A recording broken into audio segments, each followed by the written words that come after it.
I want to say that it means so much to me, but it's not about me. It's about the 13 players that I have on my team. All the way from McNeese to the University of Georgia, Ayla Guzzardo. It was tough. All my family was living in my grandparents' house. My mom and them were actually my aunt, so we were all separated. And it was a tough time for a few weeks. And I watched the press conference, and everything that you said, it emulated exactly what a dog is about and what you're going to bring to the Lady Dogs basketball team. We got a little bite about us, and now I'm a dog, so all we want to do is bite. Once you have that, comes a little bit of swag, a little bit of ego, and you fit us really, really well. What is this first season going to be all about? It is a lot of building, but it's about establishing the culture. I think the foundation's set. The foundation's here. From football to men's basketball to gymnastics, track and field, the foundation's there. We're just building on it every single day. And we got to have the right people in the right place to build on it. And, I think that this team this year, they're the right people. Yeah. They love to shine, hate the grind, love to win, skip the time. They ask how I got this far, I stay with others, cross the line. No handouts, no safety net, just pressure, pain, and discipline. While they pray for better luck, I showed up and got consistent. I learned early, nothing's free, respect don't come with sympathy. You don't feel the weight I carry, so don't judge how I move when I succeed. Every scar got a lesson in it, every loss put a weapon in me. I don't flex, I validate by the work they never mention. I don't talk much, I execute, let results introduce. I'm great. How are you? Oh, good to see you. Very well to see you. Welcome to Georgia. Oh, thank you. Right here, that's your gift. Oh, thank you. She's a bro. Yeah, I know she got it. Yeah. A few times. And I'm Dr. Haddock Tyler's mom. Very nice to meet you.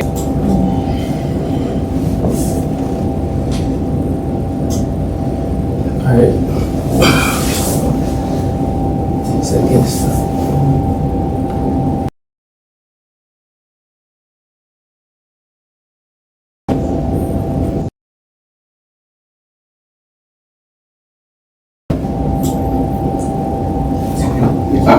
Thank you.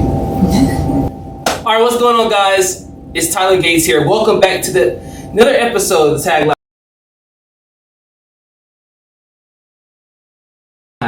I'm sitting down with an esteemed guest today, one of whom is from Louisiana, a state that you guys know I have a lot of differences with, but we had to see if we're gonna make that work today. So, all the way from McNeese to the University of Georgia, allow me to introduce you to head coach. That Ayla Guzzardo.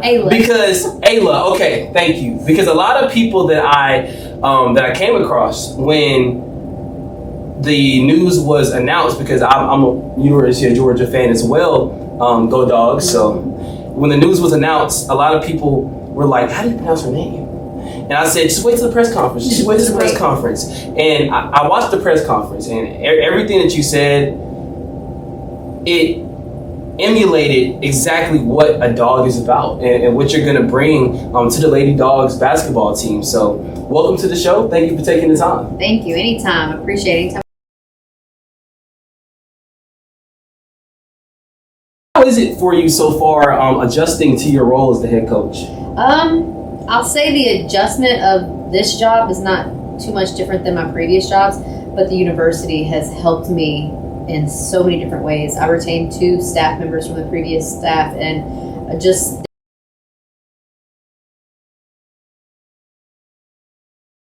kind of getting our feet wet. And then we have so many resources just helping with scholarships and admissions, getting in, 11 new players is sometimes really quick, but great place to be, a lot of helpful people. So when you talk about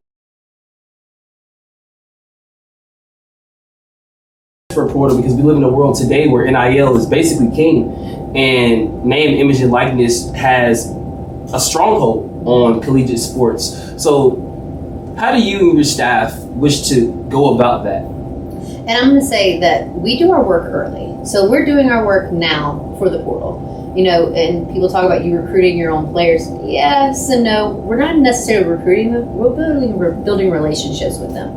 And that's on a day-to-day basis. It's not just what they can do for us on the court. It's what we can do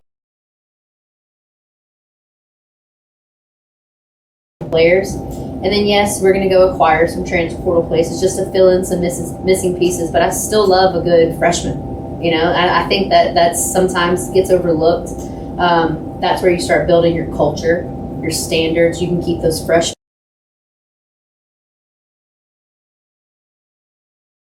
Big thing for us, and a lot of people shy away from the portal. A lot of people are upset from the portal, but I think it gives student athletes another opportunity to continue to grow. Sometimes they make a decision at a young age, and that decision might not be right. So it gives them another opportunity to get it right. So to kind of expound on the question, locally, we understand that Georgia is a prime when it comes to sports. High school, collegiate, NFL, so many alumni have come out this state. So when you're processing recruiting and when you're processing transfer portals and recommendations,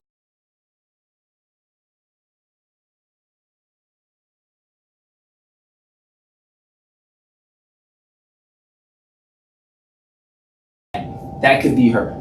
Passion. Probably the biggest thing for me is passion. I know you say you got a little thing with Louisiana people. We got a little bite about us. And now I'm a dog, so all we want to do is bite. But no, passion is probably the biggest thing for me. You have to have,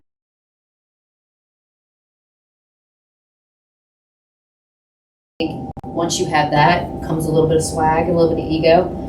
And you fit us really, really well. So growing up in Louisiana, you're from Hammond, Louisiana, correct? Mm-hmm. And I'm pretty sure you've seen it all when it comes to Louisiana and the history of the state.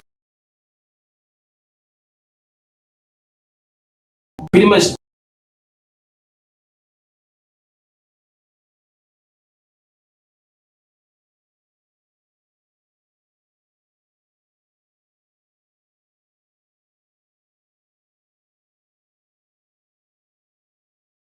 at the time, so we had a 2-week-old baby during Katrina, out of power for about 2 weeks. Wow. It was tough. All my family was living in my grandparents' house. My mom and them were actually at my aunt, so we were all separated, and it was a tough time for a few weeks.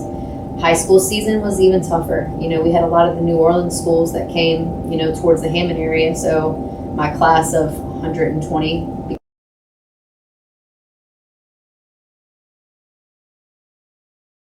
grow. I got a lot of new friends from the New Orleans area, learned about a lot of good food in the New Orleans area, but it shows resilience, the fight, and the tenacity of the Louisiana people. And I'm still yet to travel to Louisiana. I've heard the food was great. I've heard that the coastal area is great. I'm a Falcons fan, so that pretty much explains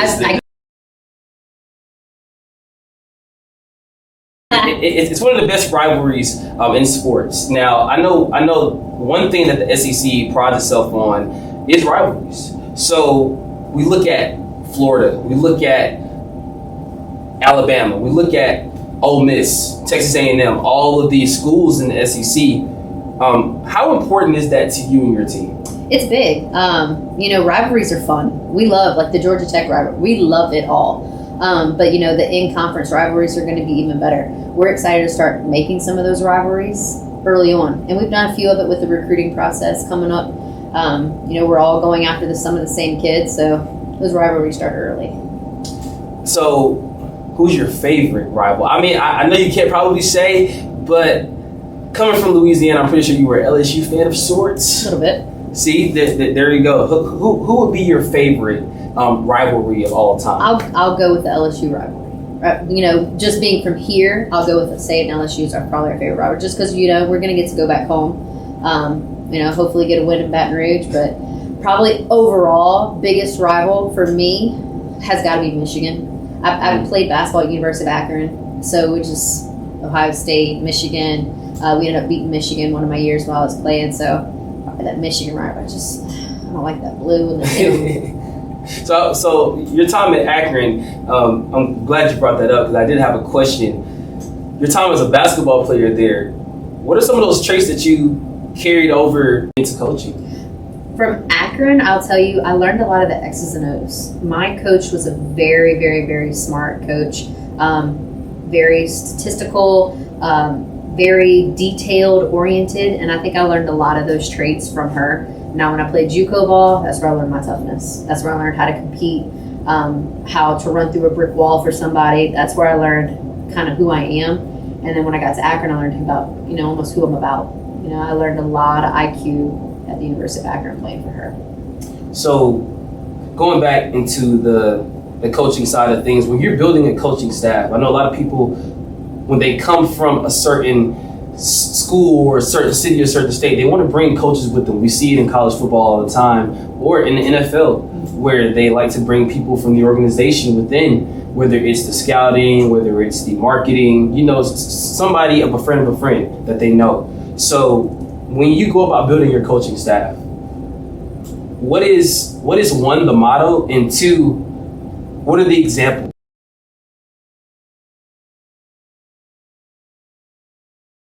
Coaching staff at McNeese with me.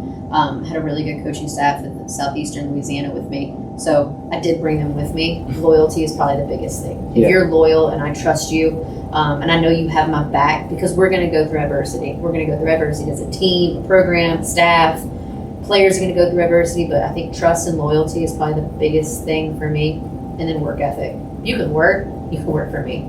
I went out and got one of my fellow conference foes, in the Southland at the University of Nichols, and he was passionate, he was aggressive, and I loved how he worked and how he loved his kids, and having that as a part of my staff now was a key for me.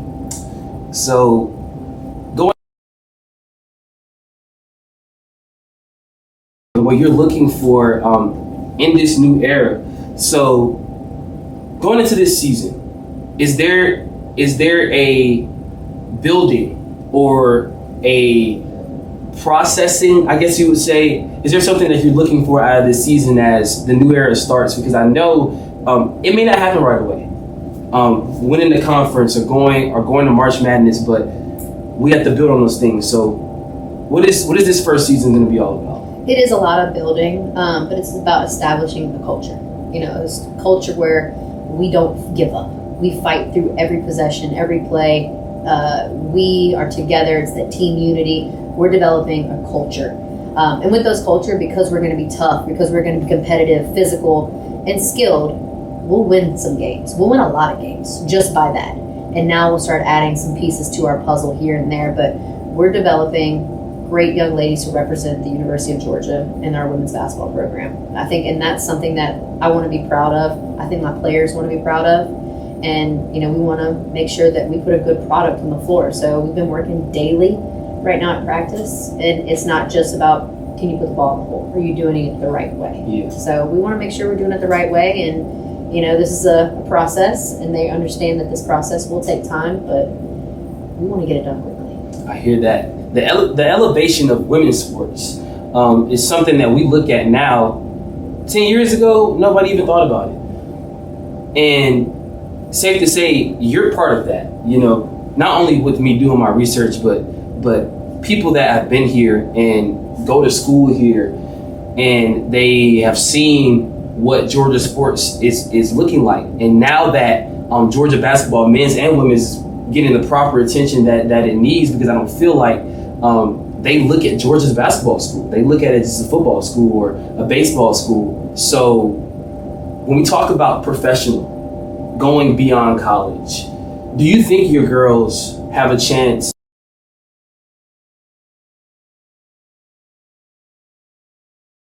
They want it. They have that passion about it. It's a small group that does get to do it, but you got to have that work ethic. You got to have that drive about you. And every single one of the ones that I have on this team right now, whether it could be juniors, freshmen, seniors, they all want it. So I know if we all want it, there's a chance that we're going to get it eventually. I tell them all the time, I can't wait to sit there on draft day. Yeah. We told them in a team meeting yesterday, contact Maya Caldwell. She's playing in the WBA right now. She played here at the University of Georgia. Contact people like that. Get great resources.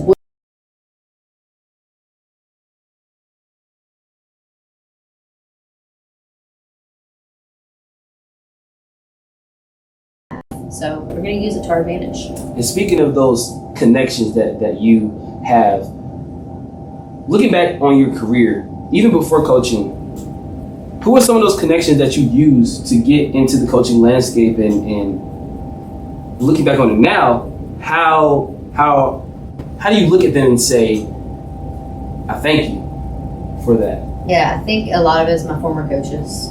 Former coaches, whether it's my head coaches or assistant coaches that I've been surrounded by, teammates, because my teammates helped me put me in like more of a leadership role. Team captain, I had a lot of responsibility. I was okay with not being liked sometimes to make sure we get the job done. And I think with doing that your entire life, you kind of put yourself in those categories. You separate yourself from a lot of different people. But my background, who I am, how I was brought up, I think helped shape me. And then also the people that I keep around me.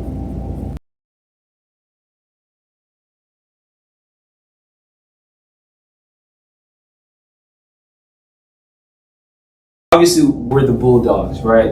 And a lot of people will get on me for saying we all the time when I talk about the University of Georgia, because anybody who watches me or knows me, I don't play about the university.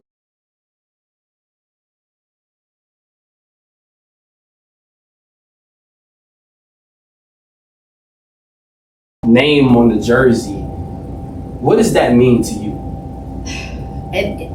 I want to say that it means so much to me, but it's not about me. It's about the 13 players that I have on my team. They're the ones that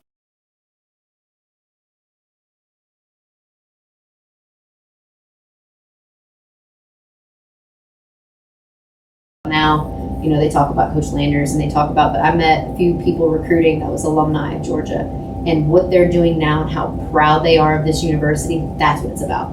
It's about the university. It's about the whole. It's about the alumni that get to come back and watch the product that we're putting on the floor. That's what I'm excited.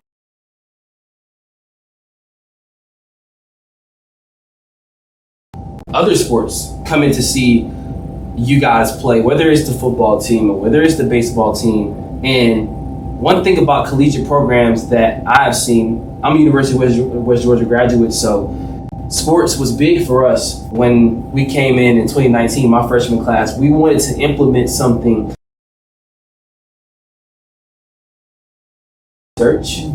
At 17 and 18 years old, and I was part of that group that took it to the president and said, this is what we want to do. We understand that right now, at the moment we were D2 and now we're D1. So I said, this is what we want to do. We want to, on the road to D1, we want to have a leisure. We want to have something that we can look back on. We want to have stature. How can we get that stature? And here at the University of Georgia, the stature is already there. It's just building upon the legacy. So when you look at the legacy of the University of Georgia, whether it's in basketball, you see prominent names like Anthony Edwards for the men's basketball team.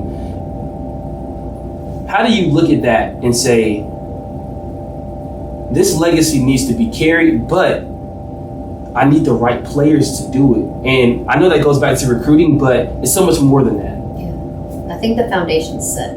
The foundation's here. From football to men's basketball to gymnastics, track and field, the foundation is there. We're just building on it every single day. And we got to have the right people in the right place to build on it. And, I think that this team this year, they're the right people. And then, Lady Dog fans are going to have something exciting to see. Yeah. I don't think you're ever going to walk out of the gym and say, well, they didn't fight today. We're going to fight every night. Every night we're stepping on the floor, we're going to fight. And with those fights, we're going to bring some wins. And speaking of wins, you made history at McNeese. Basically from 9 to 10 wins to almost a 30-win season. That's one of the biggest, if not the biggest, turnarounds in women's basketball history. And to have your name on that as being like the head coach, and of course the other 13 or 14 players that was on the roster making it happen, what does that mean to you? It was big, but McNeese took a chance on us, and not only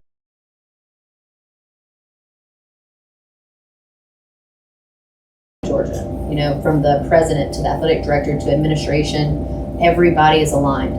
When you're aligned, you can get things done, and you can get them done quick. So as well as we did last year, I'm excited to see what we can do this year. always have the kicks. You're gonna always have some good kicks. One, tell me where I can get something like that. Oh, see, we got Mr. Paul downstairs. He got them all. See, knock on his door. I need some. I need some.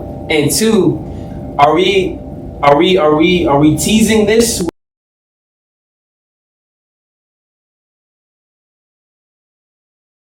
Don't worry, we're gonna look fly on the sideline. We're gonna look fly on the side. We're gonna have some red and some black on. We're gonna be, sporting it, but we're always gonna look fresh at the feet.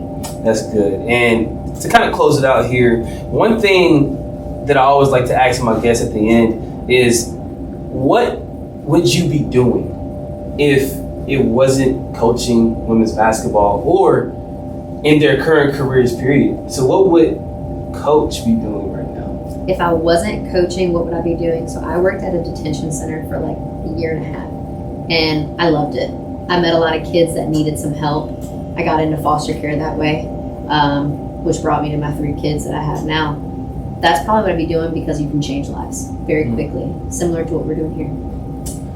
And once again, she's changing lives already. Being a head coach, which is, that can be a mother. In men's basketball, it can be a father figure.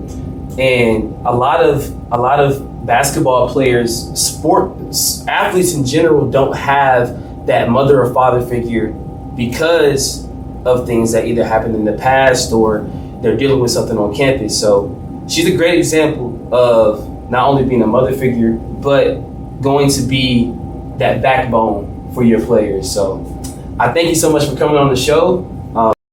Lady Dogs, I will be watching. A couple of my friends here will be watching, and you're gonna make March Madness. I'm putting it in the air. Like, there's trust when I say this. They're going to make March Madness, and when they get there, they're gonna make noise. It always happens. Go Dogs! Go Dogs! Time. Yes. Yeah. They love to shine, hate the grind, love to win, skip the time. They ask how I got this far, I stay with others, cross the line, no handouts, no safety net, just pressure